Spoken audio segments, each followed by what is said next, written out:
Good morning বন্ধুরা, আমি সঙ্গীতা। আজকে আমি বানাবো মাছের অন্যরকম রেসিপি।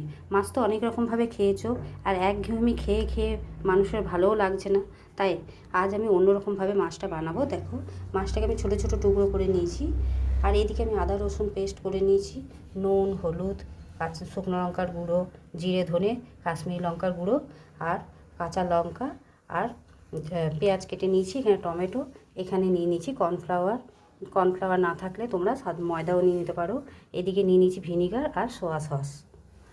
দেখো বন্ধুরা, এর মধ্যে আমি একটু ভিনিগার দিয়ে মাখিয়ে নেব, তারপর তোমাদেরকে দেখাবো।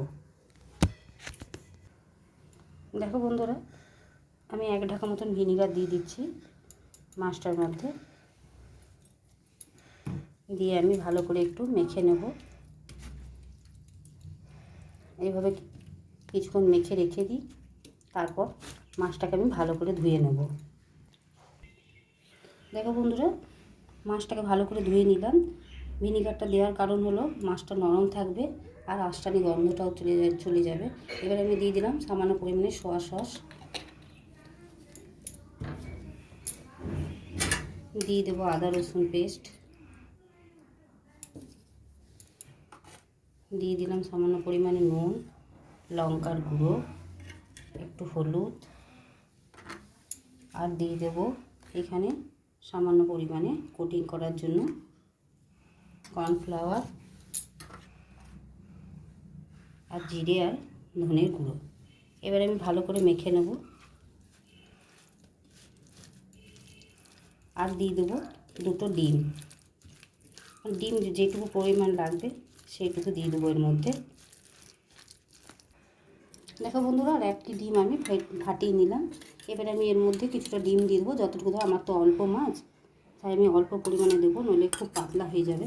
এবার ডিমটা দিয়েও আমি ভালো করে মেখে নেব। বেশি থাকলে তোমরা 2টো 3টে যতটা লাগবে দিয়ে দেবে, খুব পাতলা হলে চলবে না, তাই আমাকে আরও একটু কর্নফ্লাওয়ার দিয়ে দেবো।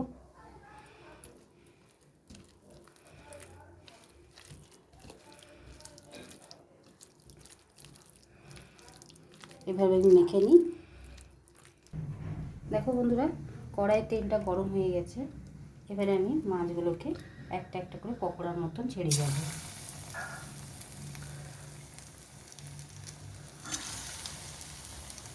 কোটিংটা করা হলো এই কারণে মাছগুলো যেন না ভেঙে যায়।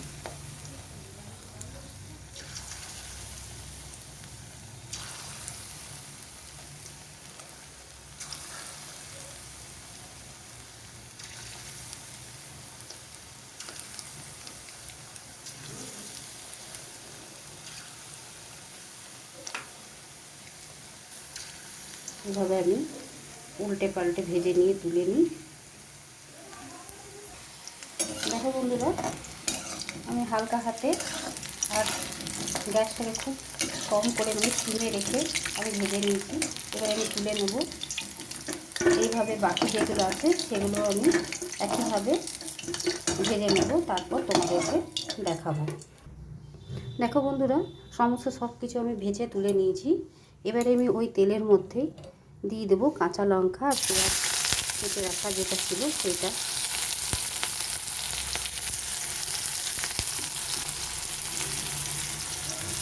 এবারে আমি কিছুক্ষণ পেঁয়াজটাকে ভেজে নেব এইভাবে। দেখো বন্ধুরা, পেঁয়াজটা হালকা মতন ভাজা হয়ে গেছে। এবারে আমি দিয়ে দেবো 1 চামচ মতন আদা রসুনের পেস্ট। আদা রসুনের পেস্টটাও আমি ভালো করে একটু ভেজে নেব। দেখো বন্ধুরা, আদা রসুনের পেস্টটাও ভালো মতন ভাজা হয়ে গেছে, আর সমস্ত গুঁড়ো মশলাগুলো আমি জল দিয়ে গুলে নিলাম যাতে পুড়ে না যায়। এই মশলাগুলো দিয়ে ভালো করে আমি আরও কিছুক্ষণ কষিয়ে নেব। এইভাবে আমি আরও কিছুক্ষণ কষিয়ে নেব। দেখো বন্ধুরা, মশলাটা ভালোভাবে কষানো হয়ে গেছে। এবারে আমি দিয়ে দেবো কিছুটা টমেটো। এই টমেটোটাকে দিয়ে কিছুক্ষণ কষিয়ে নেব যাতে টমেটোটা গলে যায়। দেখো বন্ধুরা, আমি টমেটোটা দিয়ে ভালো করে কষিয়ে নিয়েছি, একদম টমেটোটা গলে গেছে। আর তোমরা যদি চাও টমেটো দেবো না, তাহলে তোমরা টমেটোটা নাও দিতে পারো, টমেটোকে স্কিপ করে যাবে। এবারে আমি দিয়ে দেবো ভেজে রাখা মাছগুলো দিয়ে কিছুক্ষণ এভাবে নেড়ে চেড়ে নেব।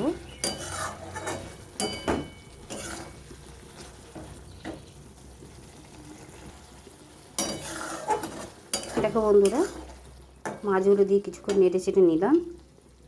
এবারে দিয়ে দেবো সামান্য পরিমাণে গরম মশলা, যেটা আমি হাতে করে থেতো করে রেখেছি,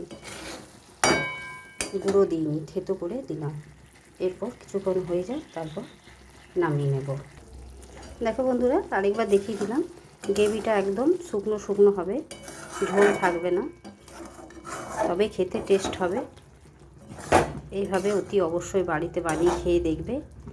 একভাবে মাছের ঝোল, মাছের ঝাল দেওয়া, মাছের টক খেতে খেতে বিরক্ত লেগে যায়, তাই একটু অন্যরকমভাবে বানিয়ে খেয়ে দেখবে, খুব ভালো লাগবে। আর ভালো যদি থাকে তাহলে লাইক, শেয়ার এবং চ্যানেলটিকে সাবস্ক্রাইব করে দেবে, আর বন্ধুদের সাথে শেয়ার করে দেবে। এবারে আমি বাটিতে ঢেলে তোমাদের দেখাচ্ছি। দেখো বন্ধুরা, মাছের অন্য রকমের রেসিপি দেখো, তোমাদের আশা করি ভালো লেগেছে রেসিপিটা।